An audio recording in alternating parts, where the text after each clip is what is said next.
What is up, everybody? Welcome to the Wild Nutrition Podcast. I'm your host, Chris Heskett, and this is episode 113. Hopefully, everyone's had a great January so far. Obviously, we are in the first real week of January when this episode's coming out on a Tuesday. I'm literally recording it. Might do a little bit of editing if needed here. I'm kind of doing this like the Unapologetic Fridays, except actually going through the editing software and not just my podcast software where I just literally record Fridays and post. When I do say that with Fridays, like I literally just record it really quick, post it, and there's no like sound filters or anything. Like I don't think you can really do any of the fancy stuff like the intro music here. Not that that stuff really matters, but it is what it is. I like it. So today we're going to talk about fat loss strategy for the new year. So if you've set some New Year's resolutions, it's time to start really getting serious about either starting or strategizing, because we don't want to go into anything blindly. And we don't want to just like rush in like, okay, well, I'm going to just run in, do what I can, and I'll figure it out as I go. But you've done no planning. Like we can kind of go in and kind of like figure things out along the way. I've preached that many times on here, but it's always coming from a strategy done beforehand. Like we don't want to just be like, okay, I'm going to work out 6 days a week. I'm going to cut out all these foods and magically I'm going to lose weight. Some people that works with, most people it doesn't. And if you've struggled year after year after year with New Year's resolutions, probably doesn't work for you. The reason being, when we do that, we have no strategy to dial up or dial back as needed. It's kind of just like go all in, work really hard, and then you either get burnt out and sick of it, or it doesn't work and you get burnt out and frustrated and sick of it. So regardless, you end up in a few weeks being burnt out. So let's talk some real facts. So I've started my fat loss phase. So we're going to talk strategy here. I started my fat loss phase in January. I have about something like 20 pounds to lose, something in that range. So my last week when I weighed, I was 224. That's what I've been weighing through December. I want to get back down to sub 210. I say 205. I don't know because I've put back on a little bit of muscle that I lost the past couple years. So I don't know if I'll be able to get down to 205 without being hyper restrictive, which is not the goal. The goal is just to get down to like my normal, which for me is like back to like my personal training days, like 10-ish% body fat, down sub 15 for sure. So somewhere between the 10 and 12%. I know that sounds low, but that's where I've hung out. That's also pretty much where all the clothes I have, like that's where they fit me the best. So right now, like I put on a pair of Levi's Athletic Fit jeans, which they're like the first ones to come out with a stretch.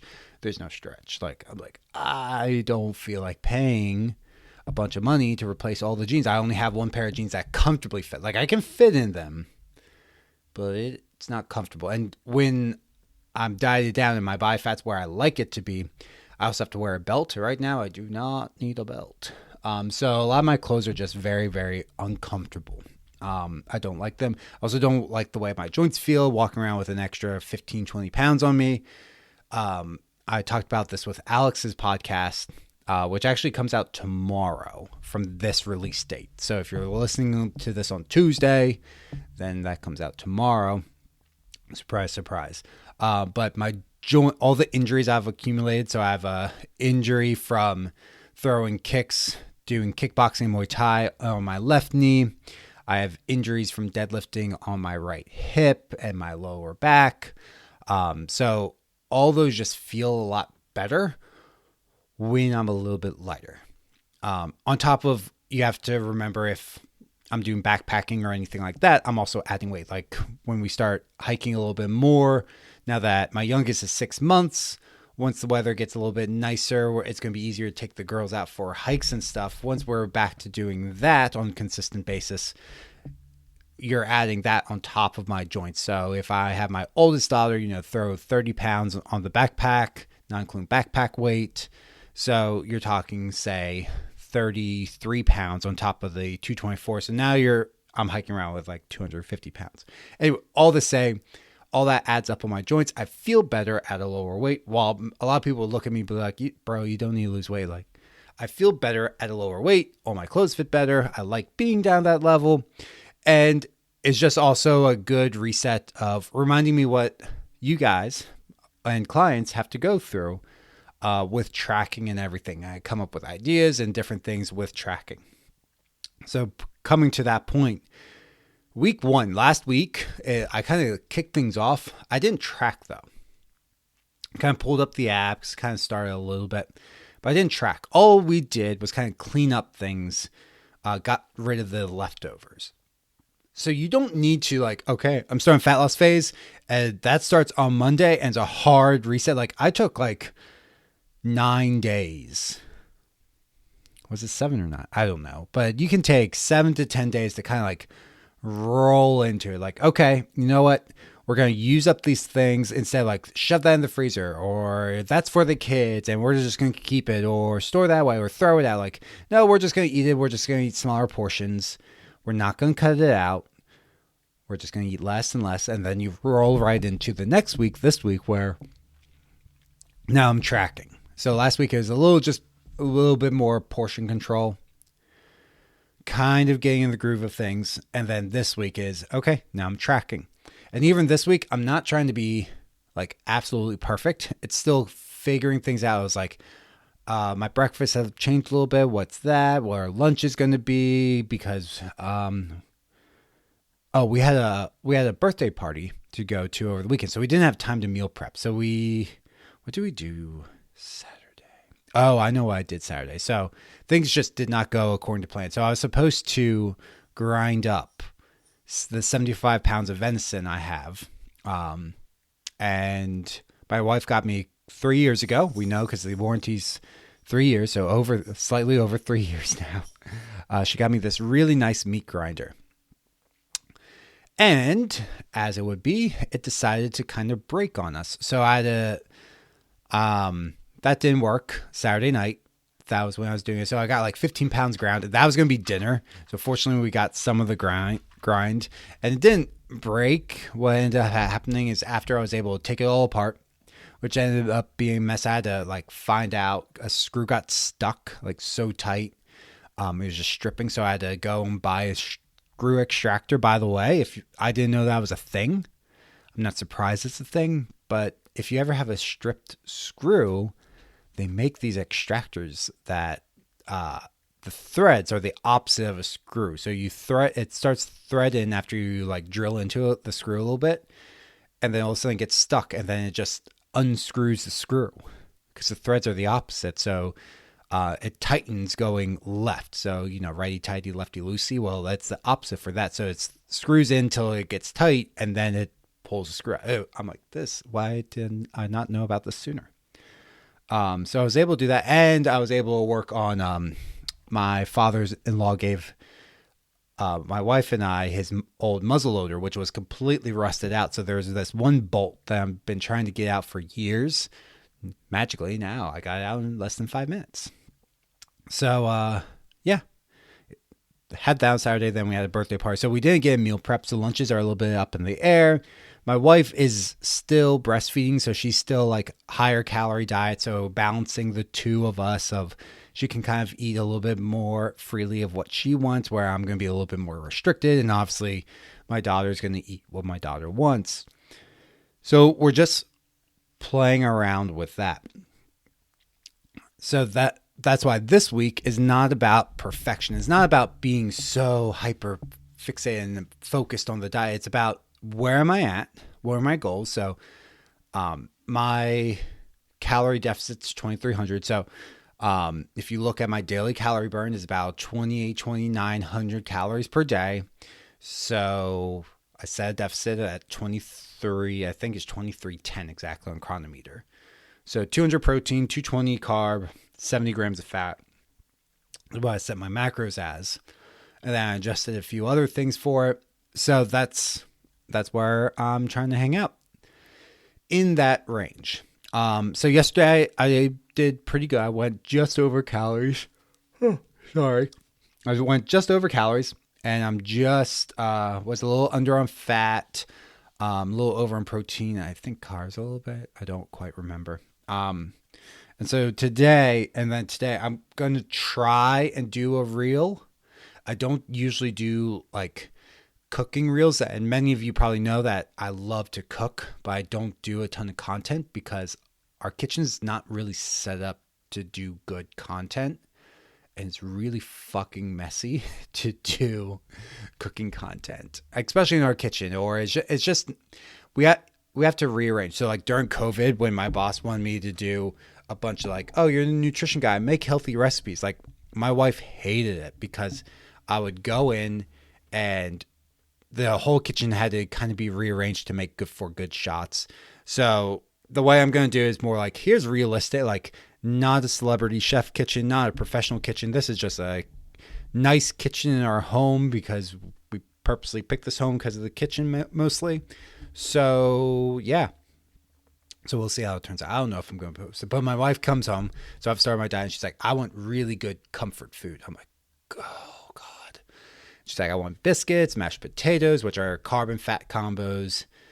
So we were talking about it last night. So we're going to do the biscuits, but I'm going to do some butternut squash puree. I just don't have time to make mashed potatoes, like good mashed potatoes. And my wife loves them, so we'll do those on another day of the week. I looked at her, I'm like, you realize you're asking for this on a Tuesday for me to make the meat, make biscuits, and you want me to make mashed potatoes, and you don't want a huge mess in the kitchen. So she's like, okay, let's come up with a different idea. So I was like, what we can do instead, I was like, we have corn saved from summer, like the really good summer corn. We froze that. So like we can do that. I'm going to do a butternut squash puree, and then we'll do the biscuits. And then she picked out a recipe for the meat, which is like it's a pumpkin butter. So it was for lamb, where it's like a pumpkin butter glaze or apple butter glaze. We don't have apple butter. We have pumpkin butter. So I'm going to do a pumpkin butter glaze on venison backstrap. And we'll see how it turns out. I have no idea. So you may or may not see that content coming out. But with that being said, like I'm going to try and fit that into my macros. It might be a little bit of a struggle. It might not be. We'll see what happens. Obviously, biscuits are not the healthiest thing. The other thing is just making sure my fiber intake's up. So that helps keep me full too. Anyways, getting back on track with what we're talking about, fat loss strategy.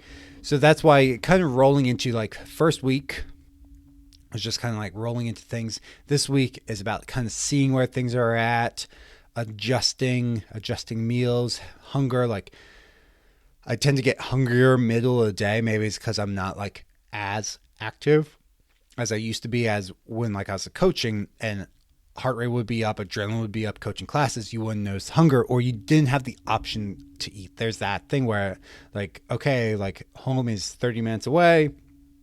I don't have the option to run upstairs to the fridge and grab something versus now working from home. Like, oh, I could just run upstairs and grab that. So figuring out what helps me stay on track. You kind of figure that out weeks 1 and week 2 and then or weeks 2 and 3, and then by week 4, you should kind of be dialing it in, which is what I tell clients too. Like, you don't need to be perfect right off the bat. You need to go in with some strategy, figure things out, adjust things that work for you and your lifestyle, not what works for someone else. Someone else is like, oh, like, I don't eat after 6. Well, they go to bed at 8. You go to bed at 11. They also tend not to be hungry at night. You are starving at 8:30 every night. Like their strategy is not going to work for you because at some point you're going to give into that hunger. Like give it enough days. You're like, oh, I have willpower. Like maybe you have willpower today. Maybe you have it tomorrow. But willpower is a finite resource. It's kind of like a battery that slowly gets drained. Let's see where you're at in 30 days, 60 days, 90 days. Are you going to be giving in a little bit? And it usually starts with small bites or this or that, which are okay if you plan for them. But if you're not planning for them, that becomes an issue, especially if your plan is, I'm not going to track calories, I'm just not going to eat after X time at night. Well, now you're breaking that commitment, that promise you've made to yourself. So now other things start to slide. So it's kind of like this slippery slope you start to go down. So we don't want to do that. We want to go in with some strategy that works for you. This can be portion control, it can be tracking macros. It can be many, many things. It could be intermittent fasting, though I don't really recommend that for people. Intermittent fasting is a better strategy to do in conjunction with something else if you go that route. The other thing is, why are you trying to lose weight? Figure out your why. I told you my why at the beginning. My joints are going to feel better. I'm going to fit in my clothes. I like the way, also, like the other thing is, I like the way my face looks better, especially now that I'm bald. Like I look back at pictures, I'm like, wow, like now that I'm bald, and especially when I put on weight, like my face gets really rounded, and that's in my own self-image in my head. Like that's not how I look. So when I look in the mirror, I'm like, that's not the person, like the image I have in my head. Because like my haircut and everything made my face look more square than round. So now I'm bald, so that doesn't help with the round look. And then as I put on body fat, you generally become, you have less prominent jawline, cheekbones, blah, blah, blah, all that stuff. So I just don't like the way I look in like pictures or on the camera. It's not going to stop me from being on camera, but it's just like, you know what? Before this gets any further, let's get back to where I match every time I look in the mirror. I match what my self-image is, or at least close to it. So that's important to me. But for you, what is it? Like, what are the things that are important for you to lose weight? Why haven't you done it last year? Why didn't you do it? Why weren't you successful? If these are important things, then you should be prioritizing. And so a lot of times it goes beyond just fat loss. Fat loss is kind of where people start. But if we're really talking about things, like really getting serious, usually it goes much deeper. So for example, I told you one, clothes, kind of superficial. I could just buy clothes. I don't want to spend, I have lots of nice clothes up there. I don't want to buy new suits and things. Though I don't think I'll ever fit in my wedding suit ever again. I think I've put on too much muscle mass between that now and then now, however you say it. To ever fit, at least in the pants, because it was kind of custom. It looked great, but I don't think I'll ever be able to fit into it. But I have a bunch of stuff like that where I'm like, I just don't want to go and rebuy this stuff when this is perfectly fine. It's the superficial goal, but feeling better, my joints feeling better, my face looking better, being able to perform bodyweight exercises the way I like to, those things are important to me, and I like to do that. Also, just as a challenge to myself each year, that's also a self-commitment I like to set. But for you, is it a health reason? Do you have like high cholesterol, high blood pressure? And working out and eating better and losing some weight will help with those things because you're worried that your health will continue to decline. Is it similar to me? Your joints are all stiff and achy and you don't like that. Is it a totally different reason? Like, go deep, figure out your why. Also, the why is important beyond just fat loss because at some point you're supposed to be done with fat loss. And if you have 100, 200 pounds to lose, that might take a while. If you have 15 pounds to lose, that's not going to take the whole year, or it shouldn't take the whole year. Maybe it will, depending. But it's going to take much less time than someone losing 100 pounds. So what happens after you're done losing weight? Do you just automatically stop all these things? No, you have to get back to maintenance calories, eating in a way. So you need something that's sustainable for that. You're going to continue to work out. So we need to set a reason that continues to go beyond that. And having some like post-goal blues, feeling a little bit lost after you like accomplish a goal, that's normal. That's a normal, real thing people feel. Actually, I just edited Chase Smith, who's been on this podcast, but he's going to be coming out on Alex's podcast, Born to Thrive. He talks about this a little bit on that episode. So stay tuned for that. I think that's coming out next week. So you need to figure out your why pushing you forward. And sometimes that why is going to tell you not to diet right away. So again, going back to, I didn't just jump into my fat loss. I took at least an entire week to kind of roll into it. Your thing might be, I'm going to take January to kind of like fix my relationship with food, or maybe even like the next 90 days to kind of fix my relationship with food.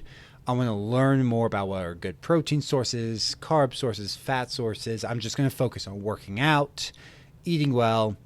And after this amount of time, then I'm going to go into a fat loss phase. And you can do that. And that might be your why, is like, I really want to improve my relationship with food. Well, sometimes you can exacerbate it by going to a fat loss phase. Instead, I'm going to take some time. I know I need to lose weight, but it's the kind of that one step backwards to move 2 steps forward. But it's not really, because a lot of times if you start eating better and everything, you'll lose some weight. You're not going to lose like all your weight, obviously, but you'll lose some just by like cleaning things up and eating like more consistently. Generally, if you're eating better things, it'll be slightly lower calories. So if you go from, I think the average American, and this is men and women combined, eats like 3,500 calories. So even if you drop down to what like my maintenance is, which is like 2,900 calories, you drop from 35 to 29. Okay, well, guess what? You're probably going to drop some weight. If you're going to be like, I didn't do anything, I'm hardly trying, and I lost weight. Like, yep, that happens. You also increase exercise. So that's going to burn more calories. Exercise also makes you hungrier. So keep that in mind. This is why exercise is like terrible just for weight loss. It makes you hungrier. So if you're not doing any nutrient interventions, guess what? You're going to be hungry. And the other point I want to bring up is not going in 110% right off the bat. So a lot of times we do have some underlying issues, or you're just not quite ready. If you haven't been consistent in the gym, you don't have some background with tracking macros, weighing your food or anything, if you don't have a background in doing that consistently, and I should say consistently for at least 6 months, then going in 110% is going to cause burnout, because you're super excited at the front end, but then things get overwhelming over time. And just like I said earlier, willpower is a finite resource. Things are going to add up. And finally, you're going to get to a point of just like feeling overwhelmed. You don't want to use your brain. You're not motivated for the gym. And you're just like, fuck everything. I just need a break. And then you step on the scale and see the scale didn't move. And you're like, what the flying fuck? And then you're just going to throw that through the window.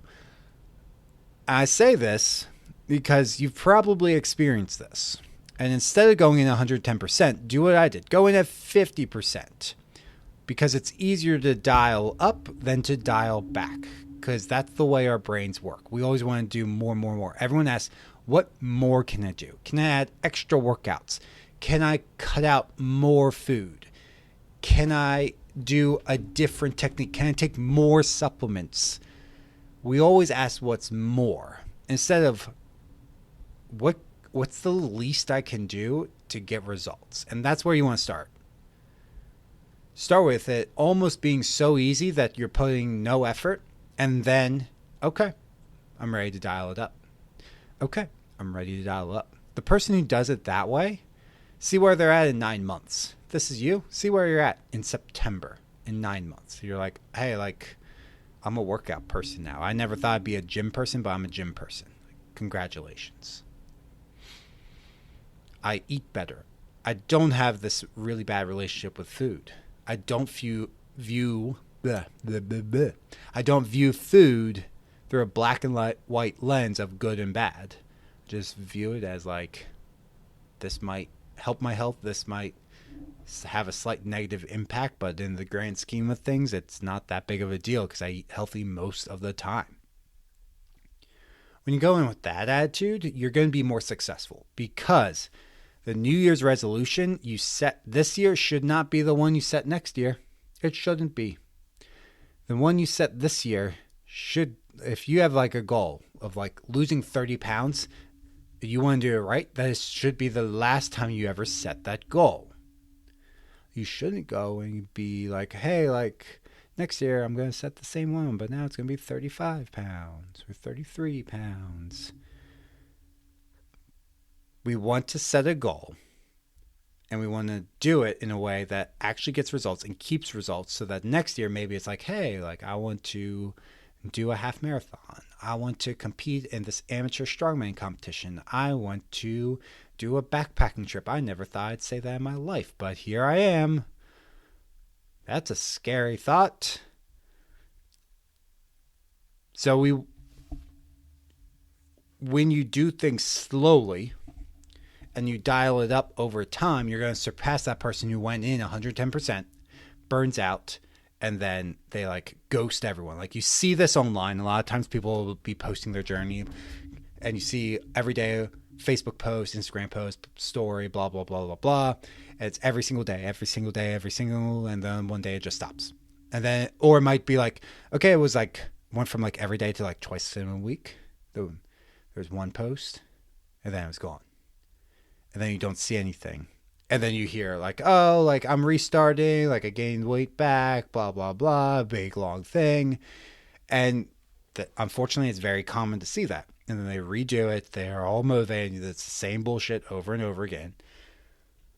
And what I would say for you, don't post online. Like do it in secret. Not to be like, and again, you might be like, well, what if I inspire someone? Which is fine. It is fine. What if I'm looking for support? Again, fine. We have Facebook communities for that. My challenge to you is, if you post, are you looking to get the likes and the comments and the dopamine rush that comes from that? Or are you looking to actually get support? Because it comes down to, or inspire people, educate people. What's the goal? Because if you're doing it for likes and comments, it's not going to help you, because you're just going to get a massive dopamine rush. And they found that people who do this, when you set out of a goal, saying a goal, you tell the world, you tell social media, go on Facebook and put on your timeline, I'm going to lose 30 pounds this year. I have a goal. And everyone's like, yes, girl, you can do it. I did keto and that worked for me. I'm down 20 pounds. I did intermittent fasting. I'm down 15 pounds. And you do that, your brain lights up like you actually reached the goal, except you haven't even started. So then you start and the shit gets hard and there's no dopamine and you're like, fuck this. This sucks. So it's almost like a way of self-sabotaging of like, well, in a couple months I can redo this and get that dopamine hit like I reached the goal, but you never actually did. It's almost addictive. So depending on, again, I'm not saying don't post. I post almost every single day on social media. Not saying don't post, but be very wary about the reasons behind your post and chasing likes and comments. Don't do that. It's not going to lead you into the place you want to go. Do it, post like, hey, accountability post. Here's what I'm doing. Here are my results. Or question. You can do it like that. Things of that nature. Make sure there's an intent behind it. Or don't post at all. Because you can always at the very end. That's the thing. You don't have to post week by week. You can do it before and after. Week 1, keep the photos all on your phone. Week 2, week 3, week 4. And you've probably seen these online. And then after you've reached your goal, you can post that before and after. And then it's like all about the likes and comments. And you know what? At that point, you've reached your goal. You absolutely deserve that dopamine hit from the likes and comments and appreciation and the claps, blah, blah, blah, all that stuff. At that point, absolutely. Why? You reached your goal. Now, we need to set a goal on the back end of that. But you reached it. Absolutely. Have your moment of glory. That is perfectly fine, because you get the dopamine hit of actually doing some hard shit, because it's tough to lose weight. You get that from I accomplished stuff, then you're going to get appreciation from others, and then it's like, okay, now we got to work on the next one. So that's my challenge there. I don't really have any other notes. So I'm just going to start wrapping this up here. The goal here, again, is having a strategy going into this year. That might mean fat loss right off the bat, right now. Maybe you're in the middle. You're like, I'm doing it now, Chris. Maybe it's starting a little bit slower. If you're like, oh shit, that's me kind of going 110%, like back off a little bit.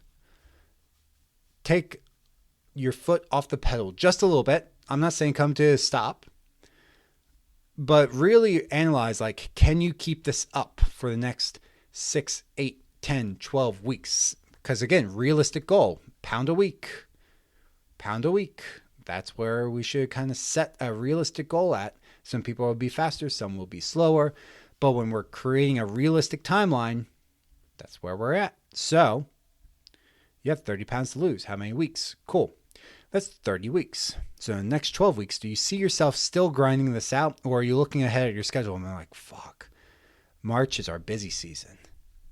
Guess what? That's 12 weeks from now. It's not what needs to happen. Or it's, you know what, next month, it's really busy. Okay, well, maybe we should do some stuff to kind of get you ready for that and navigate that properly.